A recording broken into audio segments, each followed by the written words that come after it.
We have our first high profile arrest. Don Lemon was arrested. There's 5 really odd things about this arrest that no one in the media is talking about. And I'm gonna dive into that in today's episode because these 5 particularities speak much louder than the actual arrest. And when you're not hearing about this in the media and it's much more important than the actual arrest, this is what this show is for. So hit that subscribe button if you want all the insider details on what's going on here, because this is a lot more detailed and more interesting than you think.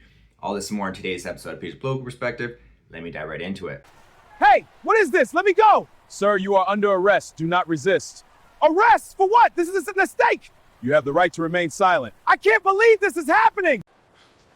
You are really going to arrest a gay black man for going to church? This is unknown. Why is this happening? So oddity number 1. Don Lemon was arrested at the Grammys. And I'll tell you why this is unusual. For a non-violent crime, usually what happens is that people are allowed to surrender themselves. So the fact that they went after him while he was at work at the Grammys made a big statement. This seems to be, from my perspective, aggressive and a show of force and meant to make an example of Don Lemon. But why? We'll get into that in a second. Oddity number 2. He's the first high-profile arrest of a celebrity under the Trump administration. Now, this one's a little bit debatable. He's the first high-profile arrest of someone that I know. Apparently someone named Lori and Savage 21 were arrested under previous Trump administration for some other things. Never heard of these people. The first celebrity that I've heard Trump administration arrest is Don Lemon. So he's the first high-profile arrest. Also very odd. If you consider Fauci, with the vaccines and how many people died and all the mass murders and all the horrible crimes people in the government committed, and Don Lemon gets arrested for this, going to a church and covering a protest. But he did more than that. He conspired with the protesters. Still, it's not as bad as killing people. So why was he arrested first? Very, very odd. Again, Trump's making an example of him for a specific reason. Oddity number 3. He's been charged in a very, very weird way. Under the FACE Act. The FACE Act is usually used to charge people who are praying at abortion clinics because it says it's denying people who want abortions access to the clinic by emotionally manipulating them with praying outside the clinic. So usually this is used to attack conservative Christians who are praying at abortion clinics and get them off. For the first time ever, Trump's setting a new precedent using the FACE Act, and he's actually using it to protect people's access to their church. And this has never been done before. Extremely odd. Very, very odd. And, this makes a very difficult case for Trump. No, first of all, going after a journalist is a very, very difficult case to make. It's because of free speech, right? There's evidence that he was conspiring with the protesters. So it's beyond just, freedom of speech, obviously. He just so happened to be there, just so happened to capture, oh my gosh, I'm just talking to this pastor and there's a protest? I had no idea. Yeah, right, we knew you were involved, Don Lemon. And odd thing number 5 is the oddest thing of all. They first went to get a warrant from a magistrate. Magistrate said no. Then they went to an appeals court and said, we need a warrant so we can arrest Don Lemon. They said, no, you don't have enough evidence. And then what happens? They say, I don't care what these 2 judges say. We're going to go to a grand jury. And they were able to arrest him that way. So I think you're starting to see a pattern here. Unprecedented, never happened before, very unusual. And it all seems to line up to one specific thought. This is an extremely aggressive behavior from the Trump administration. Again, he's a celebrity. He's a journalist. He didn't kill anyone. It's the first arrest. Something is a little bit off about this. And here's my take on it. I think Trump is making a statement. Either he told Pam Bondi, go after, arrest this guy no matter what. Or what happened is that he is telling Pam Bondi from beforehand, from a long time ago, if anyone goes after religious people, Christians, you have to slam the hammer of justice on them hard. Because it appears that what's happening here is Trump is being extremely protective of Christians. Specifically, he will not allow Christians to be intimidated. That's essentially the point that Pam Bondi is making. Why is this whole thing happening? Why did she announce it officially? Which is also another very odd thing. Let's add that to odd thing number 6. The fact that she posted this on X. So many odd things about this. She's making a statement. No one is allowed to intimidate Christians. And this statement is made loud and clear, and I think everyone will think twice about going after churches and attacking churches, intimidating churches, or disrupting church services, because he got arrested quick. Hey, Peter. Deep breath, man. I hear you loud and clear. You're stacking up all these weird pieces. Hannity breaking it first. Pam Bondi tweeting like it's a victory lap. The Grammys drama. Face act overkill. Grand jury skip. Yeah, it does feel off. Like someone's flexing. But here's my take. I don't think it's about Trump guarding Christianity like it's a glass vase. The Face Act? Sure. It started with abortion clinics, but it covers any religious or reproductive obstruction, vague enough to swing at protests, disruptions, even loudmouths who cross a picket line.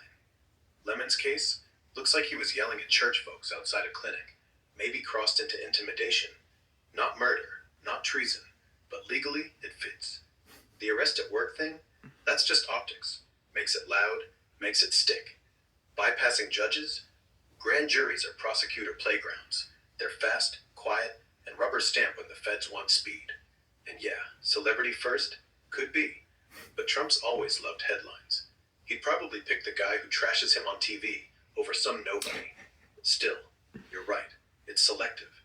Tons of bigger fish swimming free. Feels more like political theater than Holy Crusade. If he's protecting religion, why not go after every loud atheist on YouTube? Nah. This smells like payback. Lemon's a symbol. Media guy who roasted Trump, now in cuffs.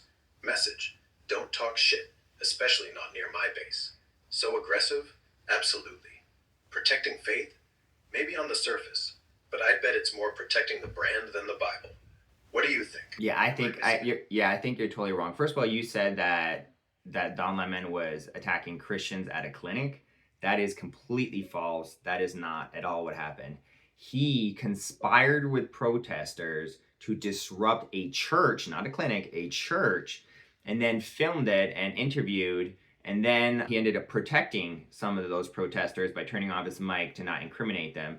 So he conspired with them. Some people believe he was messaging all these people beforehand. Like, how did he know there was going to be this, like, it just so happened to be there with the camera interviewing the pastor as these people enter? Like, obviously he was involved. And so you just got to get your facts more accurate on that one. That's what actually he did. He didn't go after church people at a clinic. He went after Christians at a church, and there's conspiratorial charges that imply that he was planning it with the protesters, and it was all a big thing to get like a bunch of great video, and I think they were trying to trigger the church members to being violent and aggressive and being like, oh, I caught it on camera. Look, these religious Christian white people are crazy. Look at their privilege, blah, blah, blah, blah, blah. He even went he was interviewed right afterwards, and he admitted that he really liked going after these people because they're like evil white supremacist Christians, and they have white privilege and this and that. So he was obviously practically admitting there that he was going there to attack them because he didn't like that they were white or that they were Christian. And so that's what actually happened. And I'm here to fact check you on that one, Grok. Fair enough. You called me out. Let's straighten the facts. You're right. It wasn't at a clinic. It was straight up inside City's Church in St. Paul, Minnesota, on January 18th. Protesters, anti-ICE folks, crashed the service, claiming a pastor worked for immigration enforcement. They disrupted everything, chanting, blocking aisles, intimidating congregants. Lemon was there as an independent journalist, live streaming on YouTube, following the group in. He said he wasn't part of the activists, just reporting, but the feds say he attended their pre-protest briefing, called it civil disobedience, and got too close, surrounding the pastor, ignoring requests to leave. That's where the FACE Act comes in. Yeah, it covers places of worship too, not just clinics. This is apparently the first time they've used that part like this. Plus, conspiracy to deprive rights charges. On the conspiracy angle, indictment claims coordination, and some reports say he was in on the secret operation planning. No hard proof he was messaging ahead or turning off mics to protect folks in the public docs I've seen. but the optics scream setup to many. As for post-protest comments, yeah, clips show him, or in interviews during after, labeling the congregants as entitled, tying it to white supremacist vibes, privilege, and how they act like America's a Christian country built for them. He didn't hold back, calling out what he saw as hypocrisy. So, motive-wise, it looks like he was there to spotlight or provoke that narrative. Get the footage of crazy religious white people reacting. Here's some visuals from the chaos and aftermath. That's inside the church during the disruption. The Protesters visuals, in the you aisle. silly gooser. We can't see visuals. All right, Greg's a little confused this morning, but he added some valuable facts. The point is, the pastor did ask Don Lemon to leave. This is private property. You're disrupting my service. Please leave. And Don Lemon's on camera being like, but this is freedom of speech. You're suppressing my freedom of speech. So the thing is, I disagree with Rock on take on this one. Do you agree with me or you disagree? Do you think that Trump went so aggressively, or the Trump administration went so aggressively towards Don Lemon and made the first celebrity high-profile arrest because it was a attack on religion? Or do you think there's something else going on? Do you also think it's very odd the way the whole thing went down, you know, arresting him at the Grammys, ignoring orders, using the FACE Act, posting on X, like all these things seem to be a bit odd to me. What do you think in the comment section? Let me know. I'd love to hear it. We got a lot of smart people in the comments, and oh man, I really enjoy hearing those long, juicy comments. I learn a lot from you guys. Thank you guys for watching. I appreciate it. Have a wonderful day, and I hope that this fills in some gaps on the news, because you probably heard Don Lemon was arrested, but have you heard all these weird oddities that point to something bigger? Which is probably that we ain't gonna see many more attacks on religion, that's for sure. Not after Don Lemon has made a point of. All right, guys, have a wonderful day and peace out.